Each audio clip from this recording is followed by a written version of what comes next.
ఒక భార్య భర్తను హత్య చేయించిన సంఘటన అనంతపురం నగరంలో కలకలం రేపింది.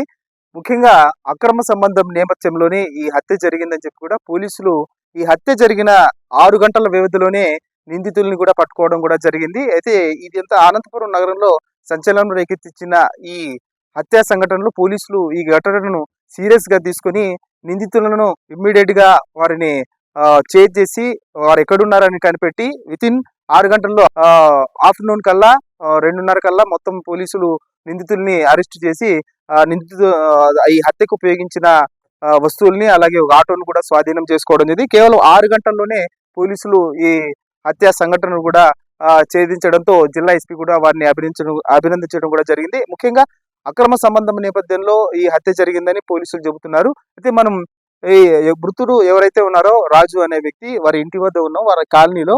మరి ఆ కాలనీ వాసులు ఏమనుకుంటున్నారో వారి మాటల్లో విందాం. సురేష్ జరిగింది కదా, ఎన్నాళ్ళ కాలనీలో? వీళ్ళు దాదాపుగా ఈ కాలనీ వేసి 13 సంవత్సరాలు అయింది. దాదాపుగా వాళ్ళు లేట్గా వచ్చారు.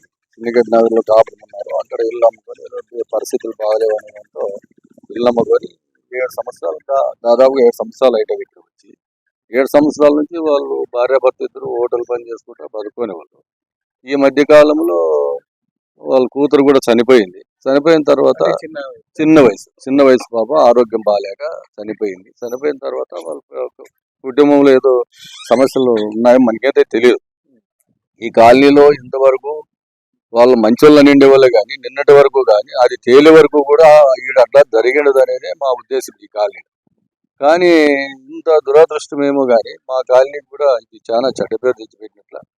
ఇట్లా కిరాతకమైన పని చేయడం వల్ల మా కాలనీకి చెడ్డ పేరే, మాకు మా ఉండే కుటుంబాలకు కూడా చెడ్డ పేరే. కాబట్టి ఇట్లా దుష్టులందరూ కూడా మేము ఒక నిర్ణయానికి వచ్చినాం. మేము మాట్లాడి వాళ్ళందరినీ కూడా మేము బయటకు పంపిస్తే మా కాలనీ కూడా బాగుంటుందనే ఉద్దేశంతో కూడా అనుకుంటున్నాం.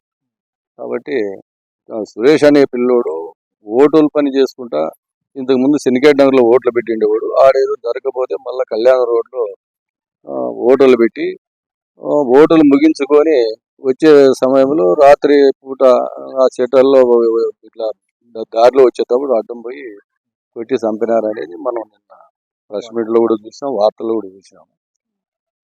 నేనైతే మేము కాలనీ తరఫున ఖండిస్తున్నాం. ఇది మంచిది కాదు. ఏమి ఇట్లా చేయడం వల్ల మన కాలనీ కూడా చెడ్డ పేరే, మనకి కూడా చెడ్డ పేరే. కాబట్టి జీవితంలో మనిషికి ఇది చాలా మచ్చదగిన విషయం. కాబట్టి దీన్ని మేమంతా కూడా ఖండిస్తున్నాం కాలనీ. అంటే ముఖ్యంగా సురేష్ అనే వ్యక్తి అంటే ఏం పని చేసేవాడు? మీకు మామూలుగా రెగ్యులర్ టచ్ లో ఉండేవారు? ఏ విధంగా ఉండేది? మా ఆ పిల్లోడు హోటల్ పనికి పొద్దున్నే 6 గంటలకు 5 గంటలకు వెళ్ళిపోయేవాడు. వెళ్ళిపోయి రాత్రి 10-11 గంటల ఇంటికి వచ్చేవాడు. అసలు వాడు ఈ కాలనీలో ఆ సురేష్ అనే పిల్లోడు కాలనీలో ఒక ఇంటి దగ్గర పోయేది కూడా మేము ఇంతవరకు చూడలేదు. ఆ పిల్లోని పనేమో ఆ పిల్లోడు చూసుకొని పోయేవాడు. ఈ నిన్న చంపిండేవాడు కూడా చాలా ఆవిడే ఒక ఆయన అక్కడ ఏడవ పెట్టుకొని ఇంకో ఆయమ్మను కూడా వదిలేసి దాదాపు ఈ కాలనీలో లేడు. దగ్గర ఒక సంవత్సరం అయింది ఈ కాలనీలోకి వచ్చి. వాళ్ళ తల్లి చంపిండే అతను వాళ్ళ తల్లిదండ్రులు ఇక్కడే ఉన్నారు. వాళ్ళకి ఇచ్చిన ఫస్ట్ లోనే అతను ఆ పిల్లోడు కూడా మళ్ళీ ఇక్కడే వచ్చి చేరుకొని వాడు ఏదో వ్యాపారం చేసుకుంటాడు అనుకున్నాం. ఇంత కిరాతకంగా తయారవుతాడు అనేది మేము కూడా అనుకోలే. నిన్ను కూడా ఇది ఆ ప్రాబ్లమ్ జరిగింటది అనేది కూడా మా కాలనీలో ఎవరు కూడా ఎక్స్పెక్ట్ చేయలే. లాస్ట్ కు పోలీస్ ఇన్వెస్టిగేషన్ లో తేలింది, కన్ఫర్మ్ ఆమె ఒప్పుకోండి. అయినా ఇంత దుర్మార్గంగా చేయడం మాత్రం చాలా మా కాలనీకి చెడ్డ పేరే. మాకు కూడా మా ఉండే వాళ్ళు కూడా దీని గురించి మేమంతా చర్చించుకుంటున్నాం. ఏం రా మా పరిస్థితి ఇట్లా ఉండేవాడు. ఆ పిల్లోడు అయితే మంచి పిల్లోడే, కాకపోతే ఈఎం అట్లా చేసుకుంది కాబట్టి అతను అయితే మంచి పిల్లోడు వ్యక్తి, మంచిదే వ్యక్తి. వీళ్ళు ఎన్నాలంటే పరిచయం మనకైతే ఇక్కడ తెలియదు. ఆ పిల్లోడు ఇక్కడ ఉన్నోడు, స్థానికంగా ఉన్నోడు కాదు. వాళ్ళ అమ్మ నాన్న ఇక్కడ ఉన్నారు కాదంట. వాడు ఎప్పుడు వస్తాడు? సురేష్ వస్తాండ. ఫ్యామిలీ అంతా ఇక్కడే ఉన్నది, అందరూ ఫ్యామిలీ కూడా ఇక్కడే ఉన్నది. అదైతే వచ్చి ఫ్యామిలీ ఇక్కడికి ఉన్నారు. ఆ పిల్లోడు ఎప్పుడు వస్తాడో ఎప్పుడు పోతే తెలియదు మనకి. 2 నెలలకు వాడు కాయలాపురం చేసుకుంటాడో తెలియదు. వాళ్ళ అమ్మ నాన్న ఇక్కడే ఉన్నారు. అంటే మేము సురేష్ ఆ పిల్లడు వస్తాడులే, ఎప్పుడు ఇక్కడ స్థానికంగా లేదు. ఆ పిల్లడు ఎప్పుడో వస్తాడు, 2 నెలలకు వస్తాడు. వాళ్ళ అమ్మ నాన్న ఇక్కడే ఉండరు. వాళ్ళ అమ్మ నాన్న కూడా ఇక్కడ స్థానికంగా ఉండరు. ఎక్కడంటే కాయల వ్యాపారం అక్కడ ఇక్కడ పోతాంటారు కాబట్టి వాళ్ళు ఎప్పుడు వస్తాడు ఎప్పుడు పోతాడు మనకే అసలు తెలియదు. అది ఎట్లా జరిగిందో వీళ్ళు ఎట్లా పరిచయం అయినారో వాళ్ళకి ఏం చేసినా తెలియదు మనకి. అది చాలా అయితే ఘోరం చేసిండేది అయితే. అభిలుడు అట్లా చేసిండేది వాళ్ళు అసలు మా ఇన్ఫర్మేషన్ తెలియదు మనకి ఇక్కడ. అంటే ఆమె ఎట్లా ఉండేది? ఆయన అయితే అట్లా కనబడలే మనకైతే, పబ్లిక్ లో అయితే కనబడలే ఇక్కడ. ఆయన లోపల ఏం చేసుకున్నారో తెలియదు కానీ మనకు మా పబ్లిక్ లో అయితే అంత కనబడుతుంది ఆ పరిస్థితి. ఆయన ఏం తెలుసుకోకుండా మాత్రం అమాయకులు మాత్రం ఉంటాడు. అంత పోలీస్ స్టేషన్ చెప్పిన మాకే ఉండరు అవుతారు.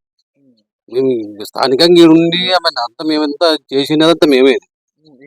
ఈ కాలనీ అంతా పెద్ద అయిపోయి ఉంటాము కాబట్టి మేము ఈడే చేసింది కాబట్టి అంతా ఏం లేదు. అమాయకురాలు మాత్రం ఉంటాడు ఆయన. ఇంత చేసిందంటే మాకే ఉండరు అవుతారు. మాకు చెప్పుకుని మాకే చిగ్గుచేట. అదే ఊరికే మాకు ఇప్పటికే మాకు చాలా ఇదిగా ఉంది. ఇంత ముందు బాగానే ఉండేది. బజార్ అంటే నేనే హెడ్డింగ్ లో ఉండేవాడు. నేను బల్లారులో అమ్మాలి పని చేసుకునేవాడు. కాకపోతే దాదాపు అంటే 2 సంవత్సరాలు ఉంటే అభివృద్ధితో కలిసి చేస్తుంటాం. నాకు బంధువే.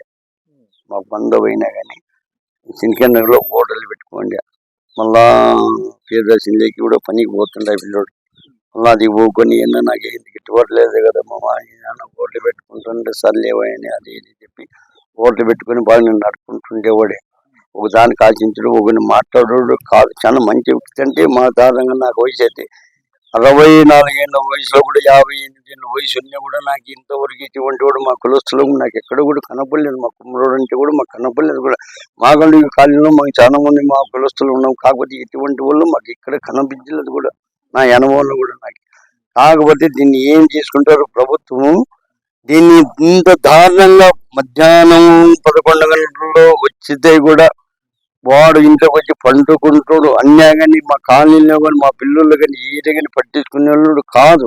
మిమ్మల్ని అడుగుతాను సంబంధం నాకు ఇప్పుడు మీరు భార్య భర్త ఇద్దరు ఉంటారు.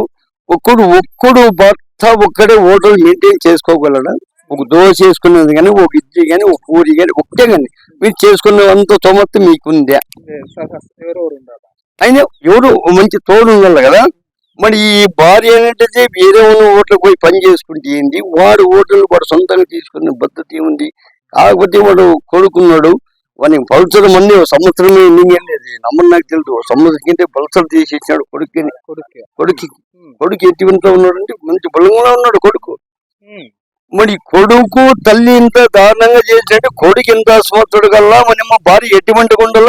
మా ఈ కాలనీలో మా ఇటువంటి బతికేదానికని మాకు సాధారణ ఉందే లేదని హోటల్ పెట్టుకున్నాడు.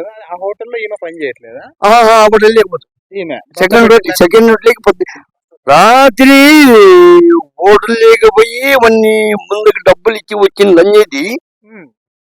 పొద్దున్నే వాడిని చంపేసి వచ్చి మళ్ళీ లోపల నుంచి మళ్ళీ హోటల్ లేకపోతుంది కొడుకు నీకు ఇచ్చుకొని మర్డర్ చేసి కూడా. అంటే ఎంత దొంగ ఈ లంజకి. ఎన్ని గంటలకు జరిగింది ఇది మర్డర్ అయితే నేను ఆ రోజు నేనైతే ఊర్లో లేను. రాత్రి 10:30, 11 మధ్యలో జరిగింది. ఎందుకంటే ఈ రోడ్డు మీద ఎక్కువ రాడు. అప్పటికే నువ్వు ఫోన్ చేసింది, ఏమి నువ్వు ఇంకా రాలేదు. అక్కడ పోయి నువ్వు డబ్బులు ఇచ్చింది ముందు దాగి తాగినాడు వాడు గమన బల్లా. కానీ మళ్ళీ ఈయన మిన్నగానికి డబ్బులు ఇచ్చింది. 2 తాగినాడు. తాగి పొడిచి దాదాపు 30 అడుగులు 300 అడుగులు మళ్ళీ ఈయనకి వచ్చి గుళ్ళు తీసుకొని పోయి మళ్ళీ పొద్దున్నకి వస్తే ఏమన్నా జరుగుతుంది ఏమన్నా ఉద్దేశంతో ఇలాంటి వాడు బతికిండేవాడు. నైలుడు తొందరగా బతికిండేవాడే. వాడు ఇట్లా పొడిచినాడు దీంతో స్కూల్ డ్రైవర్స్. వాడు బతికిండేవాడే. అది ఎచ్చోటి ఇచ్చిన కూడా ఎట్లా నువ్వు బతికించుకున్నావు. పొద్దున్న మా మీద కొత్తుంది కదని ఈ లంజా వాడు కలుసుకొని నెత్తిన గుండె దిగింది. చాలా మంచి వ్యక్తి. మేము చాలా బాధపడుతున్నాము. దీని నుండి చాలా స్పందించాలి కూడా. మీరు విలేకరులు కానీ ప్రభుత్వం కానీ దీని మీద సందేశం దీనికి దీన్ని అసలు బయటికి రాకూడదు. ఇది అక్కడ డిపార్ట్మెంట్ అనే కడిచేది. దీన్ని వస్తే కూడా మేమైతే వదిలిపెట్టము. నా కంటిగా కనపడిన నెలకి ఇది ఏడ్చేస్తాను నేనైతే. నాకు 60 ఏళ్ళ వయసు. నాకు 60 ఏళ్ళు వేజు. ఈయనగాడు చెప్తా. అంటే ముందు తెలియదా ఇట్లా అక్కడ సంబంధం ఉందని ఏమైనా వార్నింగ్ అంటే ఇంతకుముందు ఈ కాలనీలో కానీ బజార్లో కానీ ఇక్కడ కానీ భార్య భర్త గొడవలు ఇంతవరకు ఇక్కడ జరగలేదు. అసలు బాగా నిమ్మలాగా సంసారం ఇంటి కొట్టు రెట్టకు రాకుండా లోపల చేసుకుంటుండే వాళ్ళను. మాకైతే నిన్న పోయిన తర్వాత ఏరే వాళ్ళు మాకు చెప్తే మాకు అది అర్థమైంది. అంతవరకు నేను నాది ఇది పక్కన బిల్డింగ్ నాది. నెంబర్ 1 మహిళ. చంపిన వ్యక్తి కంపెనీ వ్యక్తి వాడు ఒక రోజు ఉంటాడు ఈడ కొడియర్లో ఇచ్చిన పాపం చేసుకుని మూడింటి ఉన్నాడు. మళ్ళీ బెంగళూరు పోయి ఇచ్చి మళ్ళీ ఈడ సదరు సింగిల్ మా కాలనీకి మాకు గౌరవం పోతుంది. మా కాలనీకి మాకు గౌరవం పోతుంది. గౌరవ తాడుపట్టిన నుంచి కూడా గౌరవం వచ్చేది. మేము మా సదరు కాలనీ మాది ఇది కాలనీ అని చెప్పాలని కూడా చాలా మంది ఉన్నారు కాలనీలో. ఇటువంటి ఎత్తాలని మేము కూడా కమ్యూనిస్ట్ పార్టీని మేము కోరుతున్నాం. ఈ రోజు కమ్యూనిస్ట్ పార్టీ కూడా నాయకుడు ఈ రోజు వస్తారు రేపు వస్తారు మనకు తెలుసు. కమ్యూనిస్ట్ పార్టీ కట్టుకొని ఈ బిల్డింగ్ కూడా ఇట్లా చేసి ఇట్లా నూరు బాధ్యంగా నా సిద్ధాంతం. నేను కూడా కూలి పని చేసుకుని నేను పల్లెటూరులో అమ్మాలి పని చేస్తాను. ఈ బిల్డింగ్ కూడా ఇట్లా నూరు బాధ్యంగా ఈ బిల్డింగ్ నా బిల్డింగ్ రెండు నూరు బాధ్యంగా నా సిద్ధాంతం. ఇటువంటి వాళ్ళు కూడా మేము బతుకునే వాళ్ళు. మీరు బతుకుంటే ఏంటి ఇది? సొంత మొగుని చంపుతారా? సొంత మొగుని మరి ఇటువంటి దానం చెప్తే ఏం చెప్తాను దీన్ని మొదటి ఏం తిని దీన్ని ఇమ్మీడియట్ మా కన్నీ కాబట్టి నేనే చంపేవాడు. నేను ఎందుకంటే సీఐతో కూడా మాట్లాడుతా అంటే నాకు ఓపుంటే అయినా నేను ఊరింటి వచ్చాను బట్టలు వేసుకొని వచ్చినాను కాబట్టి సార్ దగ్గర నేను మాట్లాడలేకపోయి నాకు ధైర్యం చూస్తేనే నాకే కంటికి లేని దుఃఖం ఉంది. ఒక భర్త చనిపోతే భార్య ఎట్లుంటుంది దానికి ఆ దుఃఖం కూడా లేదు. లంచ్కది బాగా మంచి బాగా ఉన్నాడు, బాగా దుంకుతున్నాడు పాపం దాన్ని. పాపం నా ఇల్లుకి ఏం లేదు, నా సొంతం నా బిడ్డతో సంబంధం అది లంచ్ అది. మళ్ళీ అది కూడా ఏం కాదు అనుకునే సొంత బంధువులు చంపేకి కూడా మొగుని చంపేకేమంది నీకు వానికి సంబంధం ఉంది కదా, నువ్వు తోలుకొని వెళ్ళిపోవాల్సింటివి, లేకుంటే ఆయన బయటకు నూకాల్సింటివి. నిన్ను చంపే అధికారం నీకు ఎవరు ఇచ్చినారు? ఆయన ఎట్లా వాడన్నా కానీ లోగేల నిన్ను చంపే అధికారం నీకు ఎవరు ఇచ్చినారు? మొత్తానికి ఈ పొద్దు వాళ్ళ పిల్లోడు చేసినాడు, రేపు పొద్దు నా కొడుకు అది నేర్చుకోవాలా. వాడు చేసిన నేను మా నాయన తిడదాము కొడదామని మా పిల్లలు నేర్చుకోవాలా? ఈ పొద్దు ఆమె చేసింది వాడు చేసినాడు, ఇంకోటి వచ్చి మేము మొగితే పనుకుంటాం. ఆడపిల్లలు మా వాళ్ళు 10-11 వస్తారు మొగోళ్ళు ఇంట్లో. వాడు చేసినాడని వాడు ఇంకోసారి ఇడిస్తే మా ఇళ్ళకి దూరల్లా వాడు? చెప్పండి, మీరే చెప్పండి సార్ మాకి. ఈ పొద్దు ఇంకోటి నేర్చుకుంటాడు, వాడు చేసిన వాడిని ఏం పీకలేరు, మేము చేద్దాము, వాళ్ళు ఒకరే ఉంటారు ఆడపిల్లలు అని వస్తారు సార్ మా ఇంట్లోకి. మేమేం చేయాల? దానికి వాళ్ళు అసలు బయటకి ఇడ్చకూడదు, వాళ్ళు బతికే అవకాశమే ఉండకూడదు. దయచేసి మేము ప్రభుత్వం అదే కోరుకుంటున్నాం. వాళ్ళని కాలనీకి రానియకూడదు, బతికే అవకాశం ఉండకూడదు, అంతే మేము కోరుకునేదైతే అదే. ఈ పొద్దు వాళ్ళు చూసి ఇంకా 10 మంది నేర్చుకునే అవకాశం మీరైతే ప్రభుత్వానికి ఇవ్వకూడదని కోరుకుంటున్నాం. అతను చాలా మంచివాడు, అతని గురించి ఏం తెలుసు. అతను ఎందుకంటే తిరుగుతూ ఉంటాడు కాబట్టి. ఆయప్ప కాలనీలో కానీ ఎక్కువ తిరగడు, ఏదో హోటల్ పెట్టుకున్నాడు. ఆయప్ప పోతా అంటాడు, వస్తూ అంటాడు, మాట్లాడతాడు. ఎప్పుడన్నా కానీ బాగున్నారంటే బాగా అంతే వరకే తెలుసు.